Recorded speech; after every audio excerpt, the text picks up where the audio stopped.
Guys bounce back एक बार से आपका फिर से ड्यू टारगेट कॉमर्स में स्वागत है। गाइस आज की वीडियो में हम जानेंगे कुछ ग्रामर का नया टॉपिक शुरू कर रहे हैं और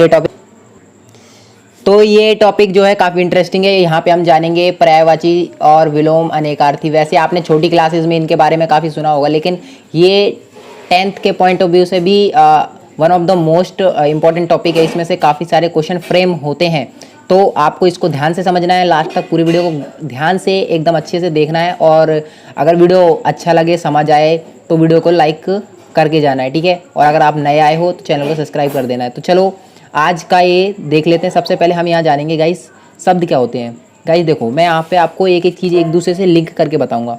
गाइस सबसे पहले क्या होता है सबसे पहले होता है वर्ण, ठीक है। सबसे पहले होता है वर्ण। अब वर्ण में क्या आ जाते हैं, जैसे आ ई इस तरीके के जो शब्द होते हैं ये क्या कहलाते हैं गाइस, ये कहलाते हैं हमारे वर्ण, ठीक है। अब तो ये क्या होते हैं, ये होते हैं वर्ण, ठीक है। अब क्या होता है, इन वर्णों के मिलने से क्या होता है, वर्णों के मिलने से क्या होगा, शब्द बनेंगे, ठीक है। यानी कि क्या समझ आया आपको इससे आपको समझ आया होगा कि जब दो या दो से अधिक वर्ण आपस में मिल जाएं, जैसे कि आप आ और माँ करते हो तो क्या बन जाता है, आम बन जाता है। इमली, तीन वर्णों को जोड़ दिया तो क्या बन गया, इमली। यानी जो इस तरीके से शब्दों को, वर्णों को जोड़ करके जो नया शब्द जो वर्णों को जोड़ने से बना, उसको क्या कहलाता है, वो कहलाता है गाइस शब्द। तो इसकी डेफिनेशन में क्या बोल रखा है, इसकी डेफिनेशन में भी यही बोला हुआ है। देखो, वर्णों के सार्थक समूह को, सार्थक का क्या मतलब होता है यहाँ पे, सार्थक मतलब ऐसे बनने चाहिए जिनका कुछ ना कुछ अर्थ निकले। तो जैसे कि घोड़ा, राजा, हाथी, तो ये एटसेट्रा, ये आपको काफ़ी सारे एग्जाम्पल दे रखे हैं। एग्जाम्पल आप अपने आप से भी फ्रेम कर सकते हो, बना सकते हो।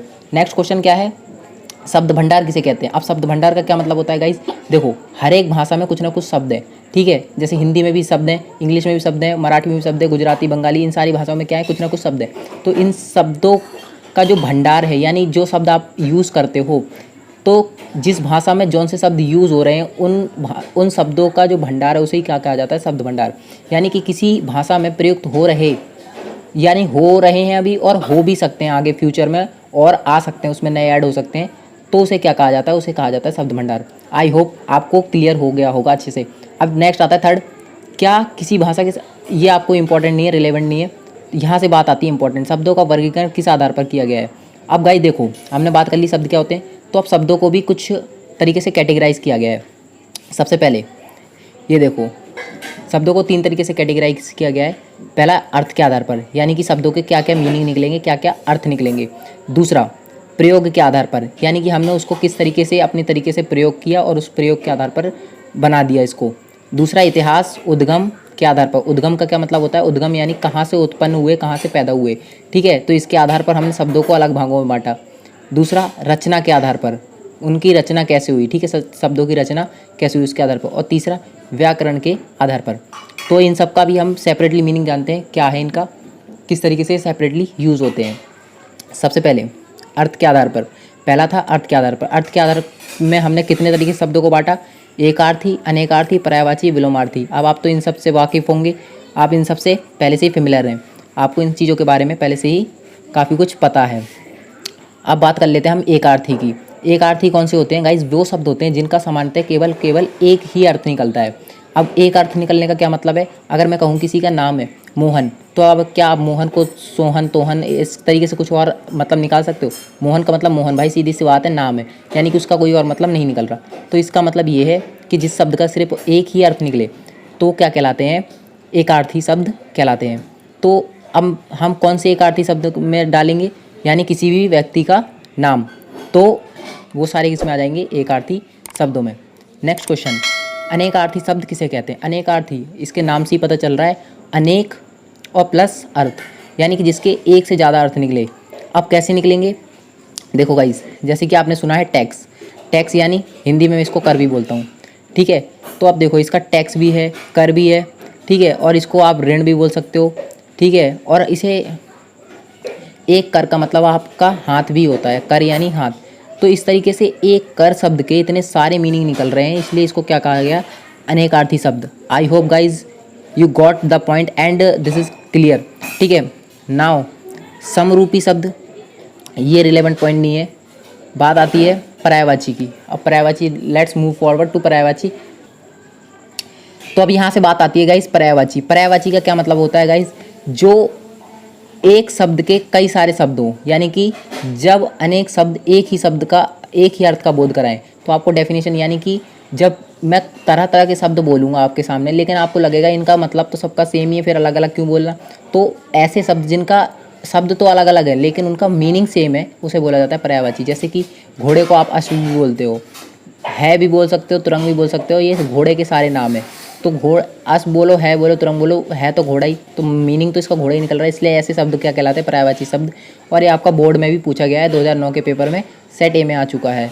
नेक्स्ट क्वेश्चन, विलोम शब्द या विपरीतार्थी। आप इसको विपरीतार्थी बोल सकते हो, विपरीत यानी उल्टा, और विलोम भी मतलब उल्टा, यानी कि ये तो नॉर्मल सी बात है, सुख दुख, दिन रात, रात भूख, सुख दुख, इस तरीके से आपके ये क्या हो जाएंगे, विलोमार्थी शब्द हो जाएंगे। अब बात आती है यहाँ पे गाइस प्रयोग की दृष्टि से, यानी कि आपने उनको प्रयोग किया और उससे आपने शब्दों को अलग अलग कैटेगराइज कर दिया, अलग अलग बांट दिया। तो सबसे पहले आता है, ठीक है। तो अब यहाँ से ये प्रयोग की दृष्टि के आधार पर है, तो ये प्रयोग की दृष्टि के आधार पर भी आपको यहाँ से देखो, सबसे पहले आता है सामान्य शब्दावली के शब्द, तकनीकी शब्दावली, अर्ध तकनीकी शब्दावली। सामान्य शब्दावली का नाम से ही पता चल रहा है सामान्य, यानी जो हमने अपनी भाषा से बना लिए, ठीक है। तो जैसे हम पाँव, दुकान, ठीक है, जो हम नॉर्मली यूज़ करते हैं, पानी, सूरज, ये क्या है, हमारे सामान्य शब्दावली के शब्द हैं, ठीक है।